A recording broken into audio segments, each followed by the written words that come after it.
Hello दोस्तों, नमस्कार। इस वीडियो में सामान्य विज्ञान और प्रौद्योगिकी के प्रश्नों पर चर्चा करेंगे। पहला प्रश्न है, जीव अंतःक्षेपक जिसे बायोइंजेक्टर कहते हैं, ये वेदना रहित और सुई विहीन होता है। तारों के कारण घटित आकाशीय घटना जो है कृष्णिका छिद्र या ब्लैक होल, क्या है ये? तारों के कारण घटित आकाशीय घटना ब्लैक होल विभिन्न प्रक्रियाओं के फलस्वरूप कृष्ण क्षेत्र नहीं होगा, छिद्र का निर्माण होता है।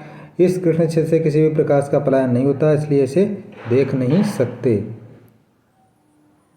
बहुत चर्चित बबल बेबी रोग ऐसा इसलिए कहलाता है क्योंकि बबल बेबी रोग होता है, वो क्यों कहलाता है इसके लिए?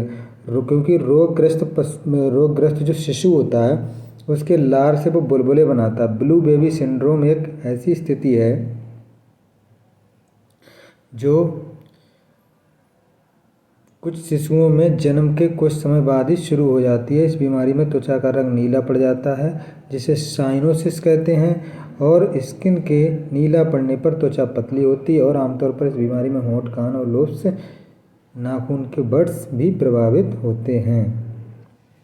विटामिन डी के सृजन में कौन पाया जाता है? विटामिन डी को कैल्सीफेरॉल भी कहते हैं, इसलिए कहते हैं क्योंकि उसके सृजन में ये पाया जाता है। विटामिन डी के सृजन में कैल्सीफेरॉल पाया जाता है, जिसकी कमी से सूखा रोग होता है। सूर्य किरणें, पराबैंगनी किरणें जो सूर्य की होती हैं वो त्वचा में उपस्थित एर्गिस्ट्रॉल जो होता है उसको विटामिन डी में बदल देता है। और रेटिनॉल जो है विटामिन ए का नाम है, और स्कॉर्बिक एसिड विटामिन सी का वैज्ञानिक नाम है। सर्वदाता वह व्यक्ति है जिसका रुधिर वर्ग होता है। कौन सा रुधिर वर्ग होता है? ओ।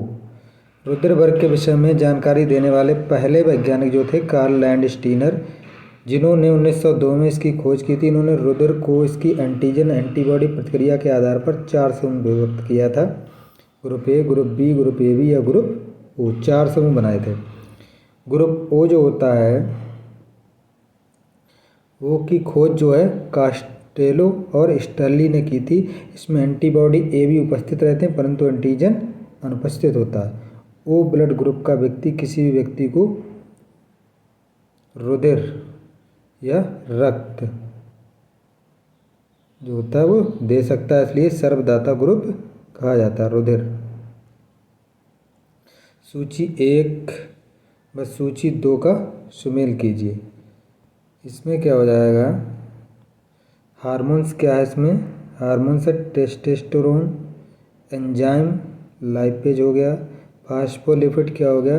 बहुलक हो गया पॉलीथीन, और फास्फोलिपिड लेसिथिन। तो ये तरह से हो जाएगा ये मिलान।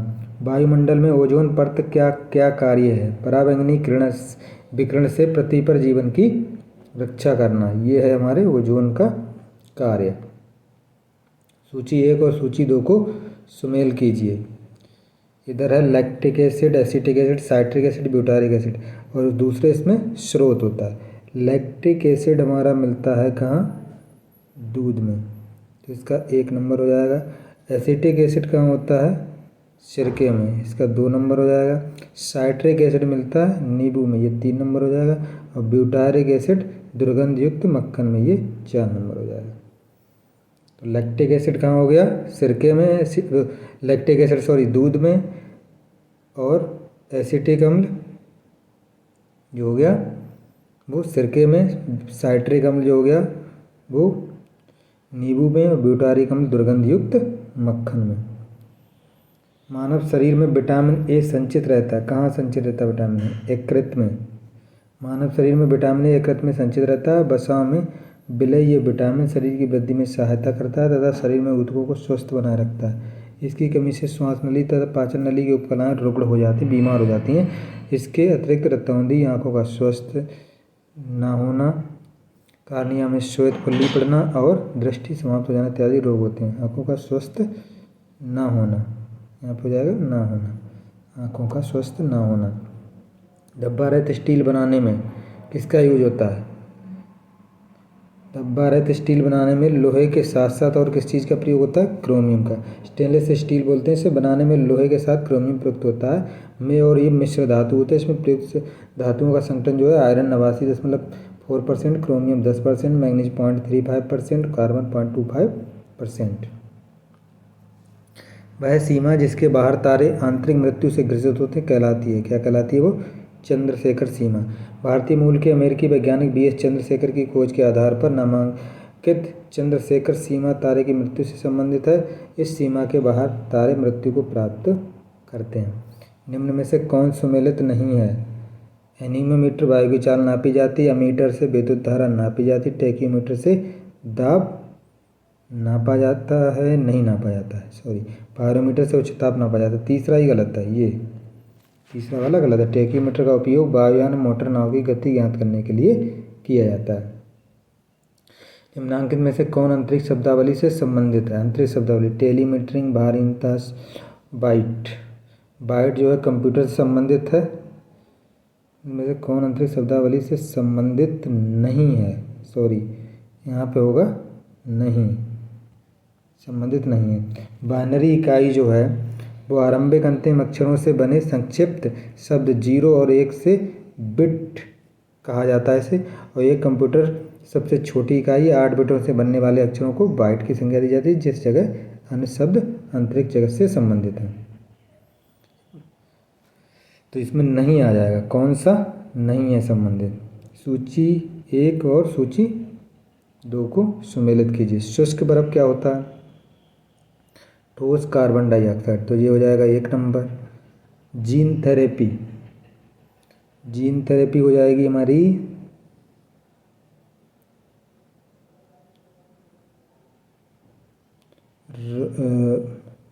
रक्त रोगों के उपचार के लिए, जो ब्लड से संबंधित रोग होते हैं वो हो जाएगी, तो ये 2 नंबर। क्रायोनिक्स, क्रायोनिक्स हो गया हमारा पुनर्जीवित करने हेतु जीवित पिंडों का जमन, ये हो जाएगा 3 नंबर। और कोबाल्ट 60 जो हो गया वो कैंसर का उपचार के लिए, नीचे दे दिया है।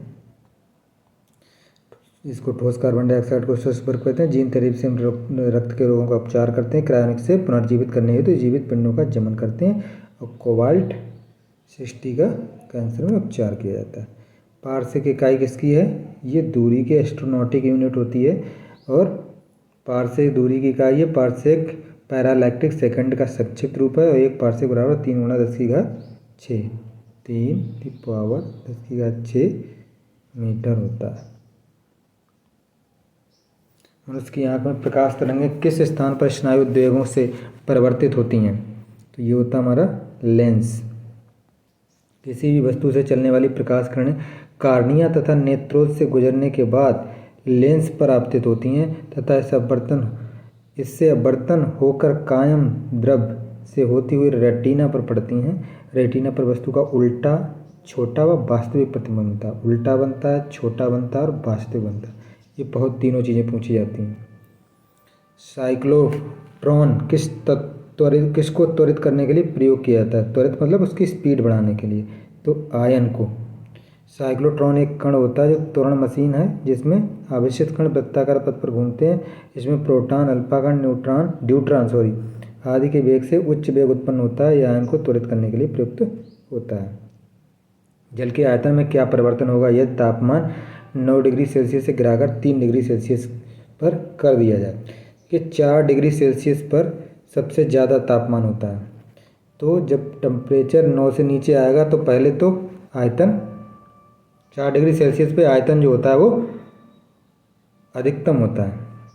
तो पहले आयतन घटेगा और बाद में बढ़ेगा। उसके बाद जल में असामान्य आयतन प्रसार होता है। घनत्व और आयतन में व्युत्क्रमानुपाती संबंध होता है।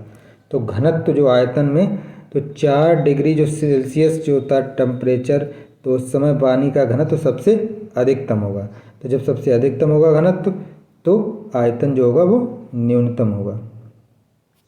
आयतन न्यूनतम होगा क्योंकि व्युत्क्रमानुपाती है। घनत्व गुणा 1/आयतन, अर्थात जब घनत्व अधिकतम होता है तो आयतन न्यूनतम होता है। ठंडे देशों में पारा के स्थान पर अल्कोहल को तापमापी के रूप में वरीयता दी जाती है। क्यों? क्योंकि जो अल्कोहल का द्रवणांक है वो निम्नतर है। अल्कोहल का हिमांक निम्नतर होता है, यानी वो कम टेम्परेचर, ये शून्य से काफ़ी कम तापमान हो जाने पर भी द्रव अवस्था में बना रहता है, जमता नहीं है, इसलिए ठंडे स्थानों पर इसका प्रयोग होता है। लेकिन पारा जो है, पारे का हिमांक -39 डिग्री सेल्सियस, जबकि अल्कोहल का -115 डिग्री सेल्सियस। कितना डिफरेंस है। निम्न में से कौन संक्रमित मच्छर के काटने से नहीं होता। तो इसमें जो हो जाएगा प्लेग, बाकी पीत ज्वर, मलेरिया और डेंगू हो जाएगा, तो पहला वाला सही हो जाएगा। प्लेग एक छुआछूत की बीमारी है जो बैक्टीरिया बैसिलस पेस्टिस द्वारा फैलती है और ये चूहों के द्वारा फैलती है। इसका संक्रमण चूहों पर पाए जाने वाले पिस्सुओं से होता है। जेनोपसीला क्योपिस, क्या ये एक सबसे भयानक पिस्सू है क्योंकि ये आसानी से चूहे से मानव तक पहुंच जाता है। पीत ज्वर जो है वो मलेरिया डेंगू मच्छर के काटने से जो होते हैं। पीत ज्वर, मलेरिया और डेंगू, ये तीनों कैसे होते हैं, मच्छर के काटने से होते हैं।